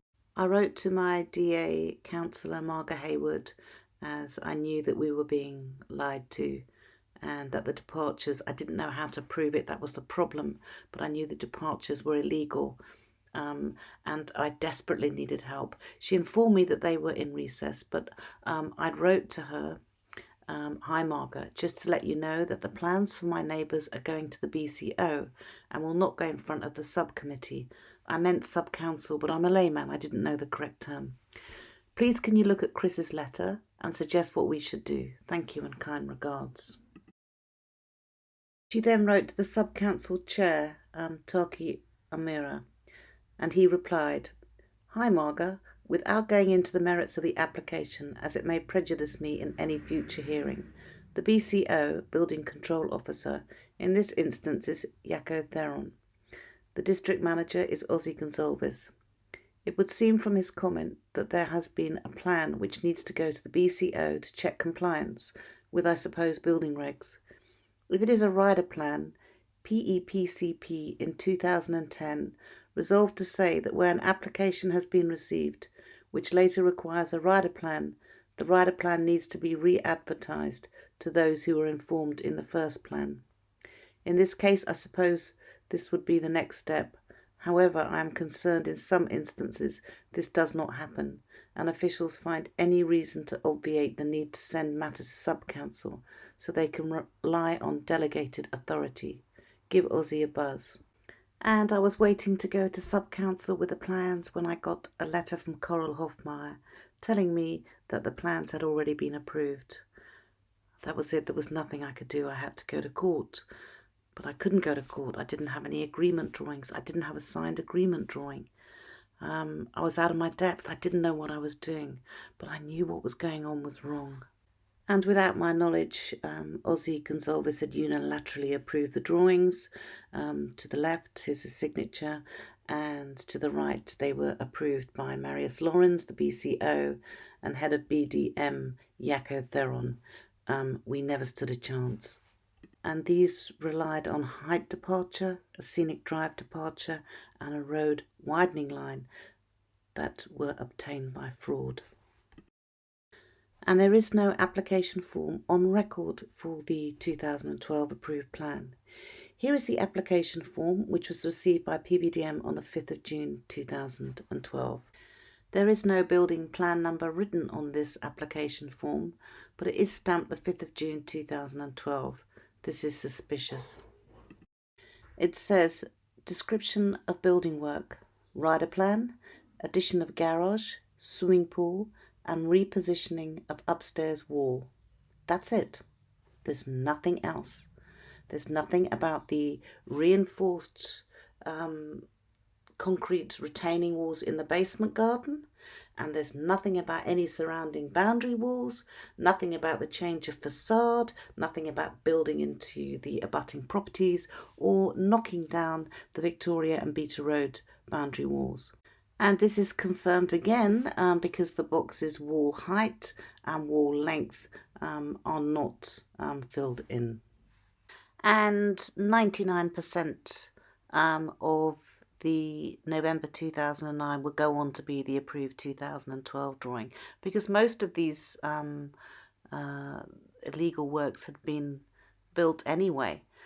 But you see the difference from the 2009 to the 2012 approved plan is that all the as-built unlawful structures were drawn as non-coloured. So that's how the architect committed his fraud. But the planning officials were comparing the drawings. They're very experienced. They should have seen this. And we have to question why they didn't. So this is the 2009 approved drawing. No excavation on either side of the abutting properties. And this is what was actually built. Where is the approved drawing? It's not been built to a 2012 approved drawing, and there's no application form for this structure on record that I have seen. I'm not going to go into the detail of this courtyard because we've already made a film and I've submitted this already to the SACAP. The SACAP need to ask Steve Long how this Terraforce gravity retaining wall has been built to a 2012 drawing. It's very serious because under oath, Steve Long, his client Stuart Bradbury and Coral Hoffmeyer said this had been built to a 2012 plan. They misled the court, as did Jaco Theron and Ozzy Gonzalez from the city of Cape Town.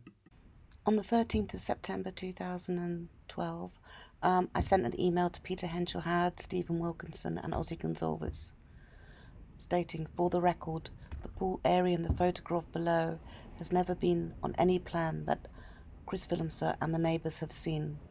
Ozzy, you told me they were building according to the plans we saw at our last meeting. We never saw this. Steve Wilkinson then replied remarkably quickly, unusually so actually, and he also copied in senior members of the DA, as my counsellor Margaret Hayward was going nowhere. So what she was doing was escalating it to a higher authority. So I was copying them in all for the record, and hence why Stephen Wilkinson also was copying them in too.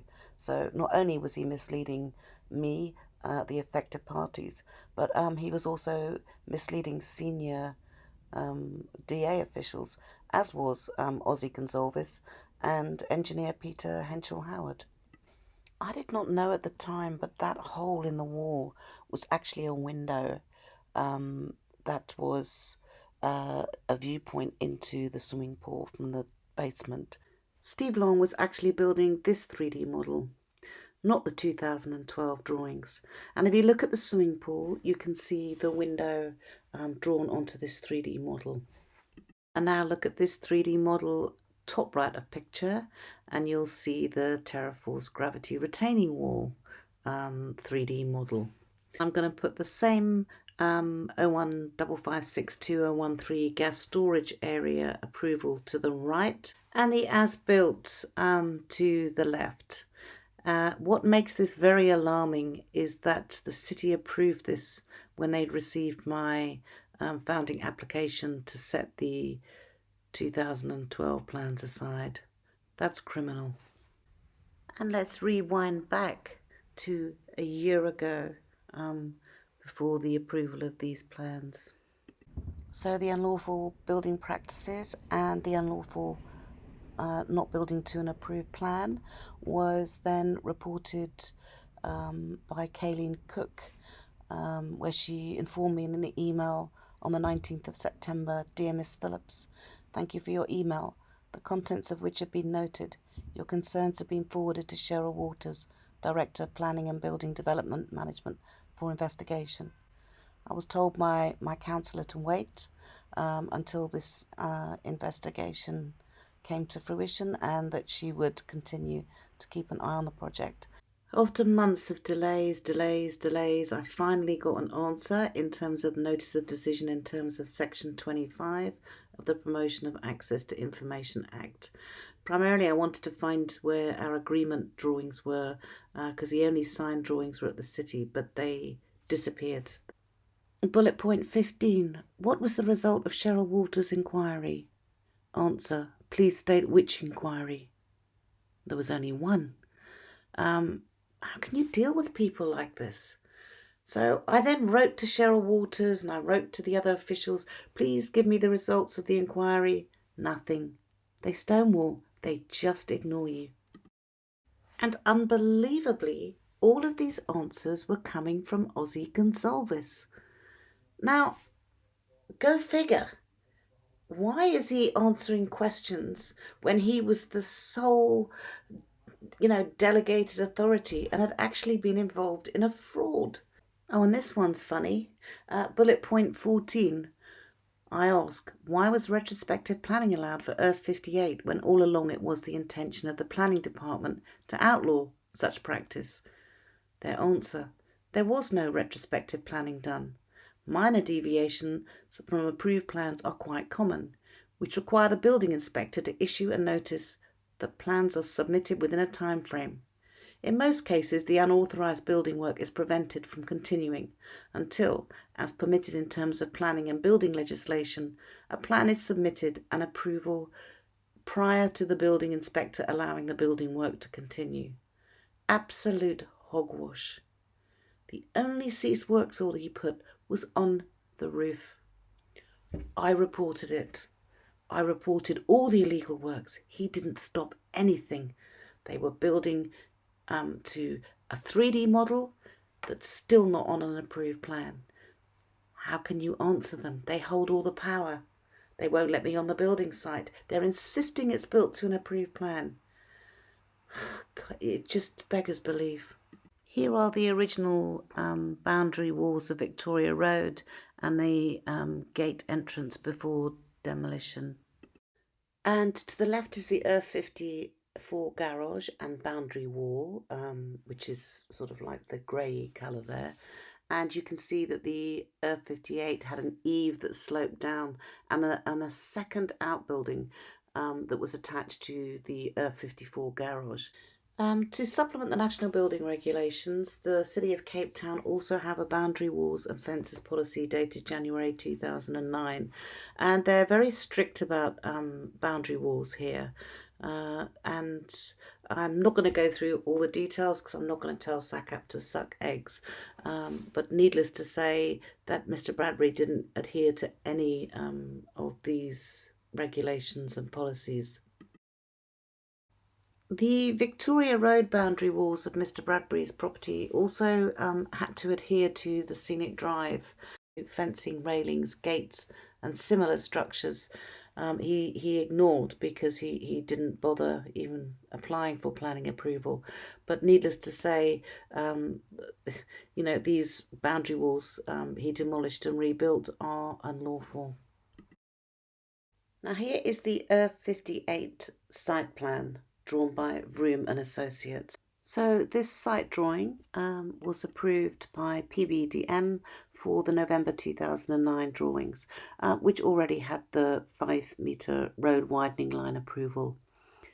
The site survey is wrong. It's got the incorrect address of Earth 58 Beta Close. It should be Earth 58 Victoria Road, Backoven. And it's dated 16th of August 2007, some 2 years before this drawing was approved. And it states clearly that before any excavation that the director of stormwater needs to be informed, which he wasn't or she wasn't. And because there wasn't any demolition permits, I mean, nobody knew that they were going to demolish or excavate. The diggers just turned up. And you'll note in the remarks it says only control beacons are set out by Vroom and Associates to be used. 2, boundary line information extracted from Earth diagram and is approximate. 3, no boundary beacon relocation survey has taken place. And this is stamped as approved by Environmental Management Heritage Resources, Sandra Huswick, on the 25th of the 11th, 2009. This is extraordinary because they have excavated some 5 metres into both the abutting boundaries. This is sheer negligence on the account of the city and completely criminal on account of the architect Steve Long and his client Mr. Stuart Bradbury. And all the common boundaries are to remain. The Beta Close, Worts Beta Road, Victoria Road, the Earth 54 and my Earth 57. there is no indication on any of the elevations or the plan drawings that any of the boundary walls will be demolished. So we're starting from Victoria Road and we're going up the common boundary, Earth 54 on the left and Earth 58 on the right. And as we go up the boundary, you'll see that the architect has even drawn the boundary wall onto the Earth 54 property. And as we come up, there's the outbuilding that you saw in the photograph and the Earth 54 garage to the left, which in this City of Cape Town GIS photograph, I've marked in a blue outline and there's a 54 on it. And to the left of that 54, which is the garage, there is the 54 panhandle, which actually forms both common boundaries of mine, the green outline building in 57, and Bradbury's old original dwelling, 58. And you'll see Bradbury's old dwelling had two outbuildings, one to the left, which abuts my property, and the other one which joins onto the 54 garage. And you can see the close proximity as these buildings have been for decades. And, you know, he should have at least had an engineer come and talk to us and tell us what was going to go on.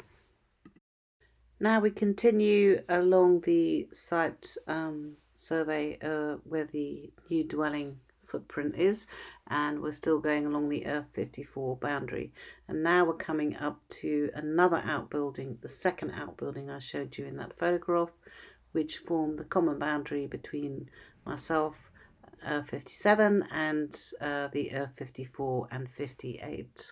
And there are no suggestions on any of the plans of any elevations or that anything will be built into our properties. In fact, there's just nothing on the boundaries, nothing at all. And here is the old 58 outbuilding that formed the Earth 58 common boundary wall, and my Earth 57, and to the right the Earth 54 onto the panhandle. And the Bible Creek wall to the left and the outbuilding to the right. And if you look at where the red circle is placed, that was where a kink from the Bible Creek wall went into forming the boundary wall, and that's been there for decades. The outbuilding was demolished negligently and it was replaced with hardboard and then with fibercrete, but at the moment none of this has planning approval and it is in stages of collapse.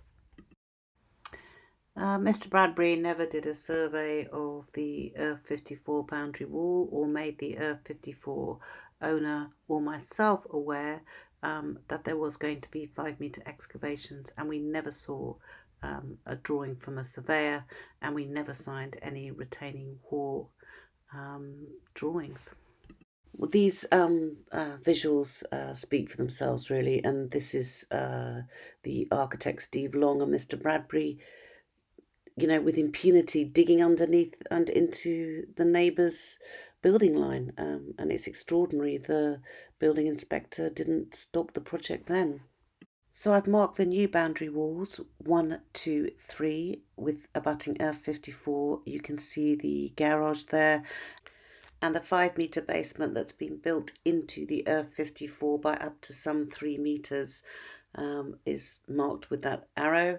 And the whole facade in this picture is not built to an approved plan.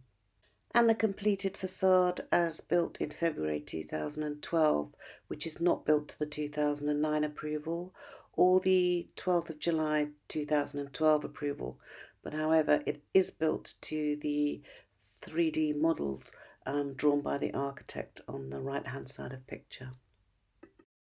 And now let's go to the Victoria Road and top of Beta Road boundary wall demolition and build.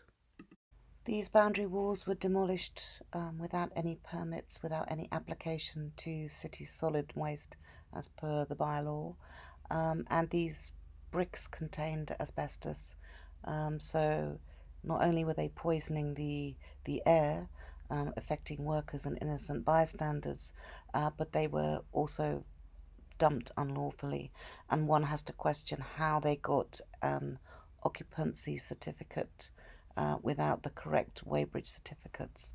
I then called my DA councillors, Tolki Amira and Marga Hayward, and I emailed both Ozzy Gonsalves and Steve Wilkinson, the building inspector.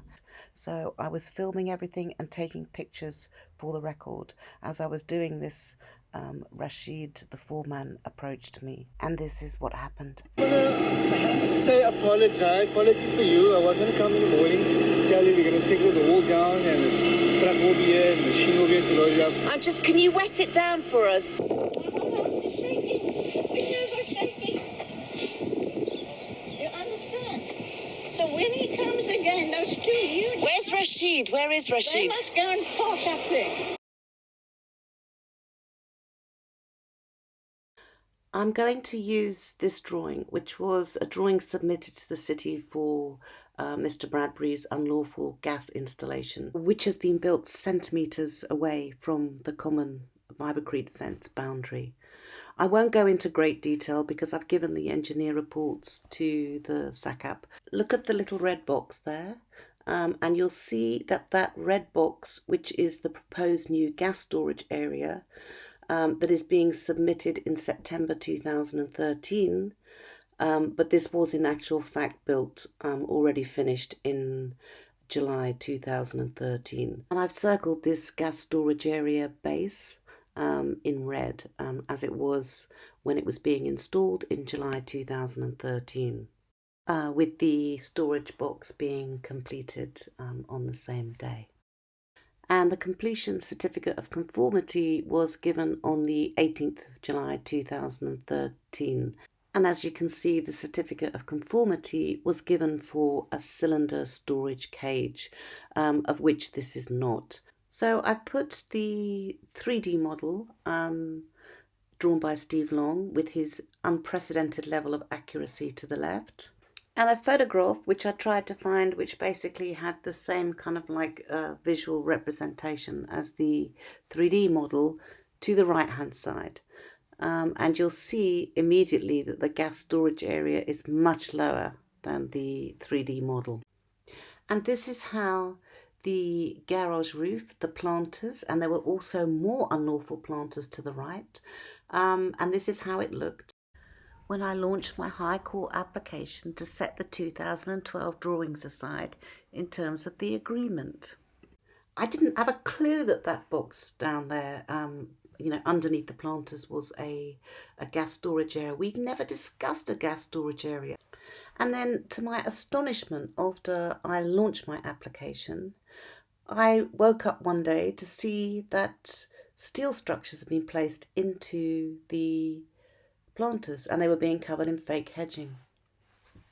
And this is where the city and Bradbury were extremely devious.